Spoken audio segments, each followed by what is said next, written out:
Hey everyone, welcome back. Ready to dive into another thorny topic.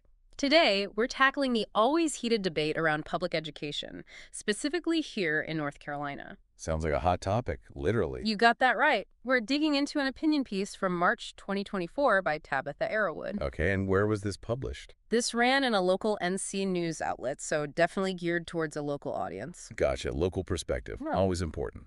So what's the plan for this deep dive? What are we hoping to uncover? well, we really want to unpack Arrowwood's argument, see what led her to these conclusions, and hopefully get a better grasp on the bigger picture surrounding public education in the state. Sounds good. So who is this Tabitha Arrowwood? What makes her an authority on the subject? Well, her bio, which is conveniently included in the piece, makes it clear she's pretty invested in this issue. For starters, she's a single mom, a first-generation college graduate. Wow, already you can tell she's had to overcome some hurdles. Exactly. And get this, she's a direct product of the public education system. She went through community college and even did some workforce training, all right here in NC. Okay, so she's speaking from a place of firsthand experience. That definitely adds a layer of weight to her words. It's not just theoretical for her. Right, it's personal. So I'm curious to see how this personal connection comes through in her writing. How does she frame the whole public education debate? Well, her main argument is that public education has been absolutely crucial to North Carolina's economic success, and she uses her own life as a prime example of that success. Kind of like, look, I'm living proof that it's not some failing system. Yeah, I can see how that personal angle would resonate with people. So she's pushing back against that failing system narrative. But is she just singing the praises of public schools, or does she offer a more nuanced take? Oh, it gets even more interesting, trust me.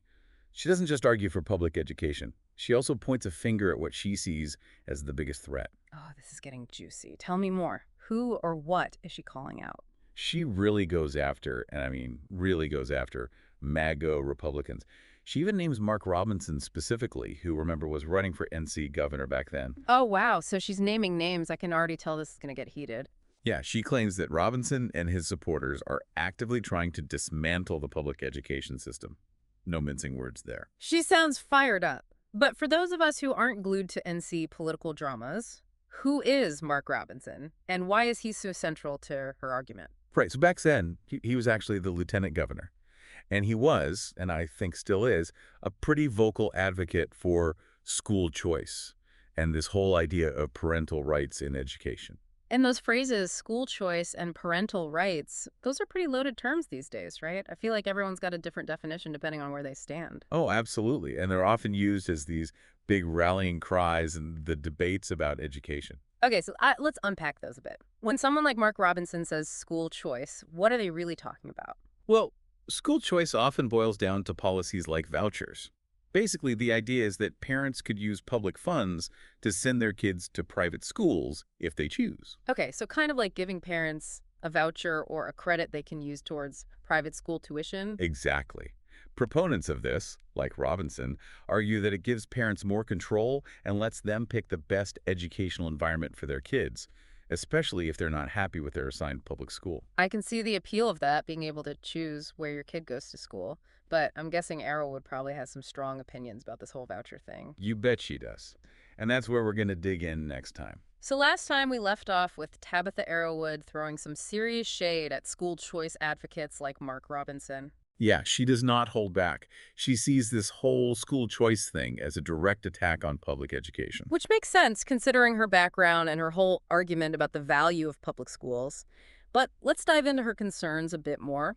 When we talk about school choice, what are we really talking about in the context of North Carolina? Well, in this article, she's specifically worried about the impact of vouchers. Right, that whole idea of using public funds for private school tuition. Didn't North Carolina already have a voucher program in place when she wrote this? They did. It's called the Opportunity Scholarship Program. And it had been around for a while at that point. Okay, so this wasn't some brand new, untested idea. Exactly. And the way it works is families can apply for these vouchers, and if they're eligible, they can use those funds to help pay for tuition at a participating private school. And I'm guessing these private schools, they don't come cheap. So how much do these vouchers actually cover? That's a really important point. Because the vouchers have a cap, they don't always cover the full cost of tuition. So even with the voucher, some families might still be left with a hefty bill. Exactly. And that's one of the big criticisms of voucher programs. Critics argue that they end up mainly benefiting families who could already afford private school, even if it was a stretch. So it's not really creating more choices for everyone, just shifting resources around. That's a key argument against it. And this ties back into Arrowwood's concerns about equity. She argues that these programs drain resources from public schools, which are already struggling. And that ends up hurting the students who rely on them the most. So it exacerbates existing inequalities in the system. Potentially, yes. Although, proponents of the voucher program would argue that it actually promotes equality by giving parents, regardless of income, more options for their kids' education. Right. The whole choice equals freedom argument. Exactly. They argue that parents are best positioned to decide what kind of learning environment is best for their children, and they shouldn't be trapped in a failing public school just because they can't afford to go elsewhere. Okay, so it's not just about the money. It's about who gets to make decisions about a child's education. Precisely. And that's where we get into this whole other hot button issue, parental rights. Ah, yes, parental rights. Another one of those terms that seems to mean different things to different people. What's the general understanding of that term in this context? So in the context of education, people like Robinson who advocate for parental rights often want more say in what's being taught in classrooms, especially when it comes to potentially sensitive or controversial topics. Things like history, race, gender identity, that sort of thing. Exactly. They argue that parents should have more control over the curriculum and school policies that directly impact their children. Which Arrowwood would probably say is code for imposing a specific ideological agenda on schools. She might, and in fact she does. She directly accuses Robinson of using these culture war issues to undermine public education and push his own views. She's not one to shy away from a confrontation. But to be fair, this whole debate about curriculum has been simmering for a while, right? It's not like this is some brand new concern. Oh, absolutely not. This has been a source of tension in education for years, if not decades. But it seems to have gotten even more heated in recent times. With social media and everything else, it's easier than ever for these debates to blow up, right? For sure. And that's part of what makes navigating this issue so tricky. It's not just about the actual policies themselves. It's about the emotions, the values, and the deep-seated beliefs that fuel these debates. So, on the one hand, we have Arrowwood, who sees public education as this vital institution under attack by people like Robinson, who want to dismantle it with things like vouchers and this push for parental rights. Right, and she sees this as a fight to protect public schools and ensure equal opportunities for all students. But then on the other hand, you have folks like Robinson who argue that they're the ones trying to improve education by giving parents more control and expanding options for families who feel trapped in failing schools. And they see their efforts as empowering parents and ensuring that their voices are heard. It's a real clash of ideologies. It's like two completely different ways of looking at the same system. It's like everyone's got an opinion on education, but it's tough to sort through all the noise and figure out like what to actually believe. Where do we even start? Well, I think it starts with asking the right questions. Okay, so like what kind of questions should we be asking ourselves when we encounter these sorts of heated debates about education? Well, for starters, we need to look beyond just one perspective, even one as compelling as Arrowwood's. So, not just taking her word for it, even though she makes some really valid points. Exactly. Like, she paints this picture of public education being under attack. And while that might resonate with some people, we have to ask, is that the whole story? Right, there's always more to it. What about those parents who feel like their voices aren't being heard, the ones who feel like the current system isn't working for their kids? They deserve to be heard too, right? Absolutely. And that's why it's crucial to consider alternative solutions. It doesn't always have to be a battle between public and private schools. So maybe it's not an either-or situation, but more like how can we improve both systems and provide more choices for families? Exactly. And that starts by asking those bigger questions, like what does a quality education even mean?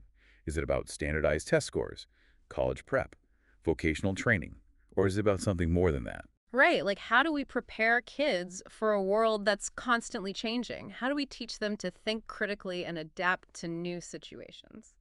Exactly. And how do we make sure all kids, regardless of where they live or their background, have access to that kind of education? It feels like those are the million-dollar questions, Yeah. right? And there's probably no easy answer. Definitely not. But by wrestling with those tough questions, by being open to different perspectives, we can start to form our own informed opinions.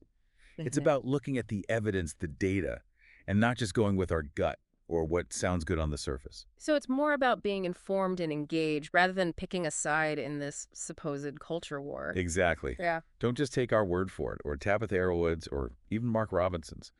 Go out and do your own research. Talk to parents, teachers, administrators. See what's happening in your local schools. That's great advice. And I think it's important to remember that getting involved in this debate doesn't mean you need to have all the answers. It's more about being curious, being willing to listen and learn. Couldn't have said it better myself.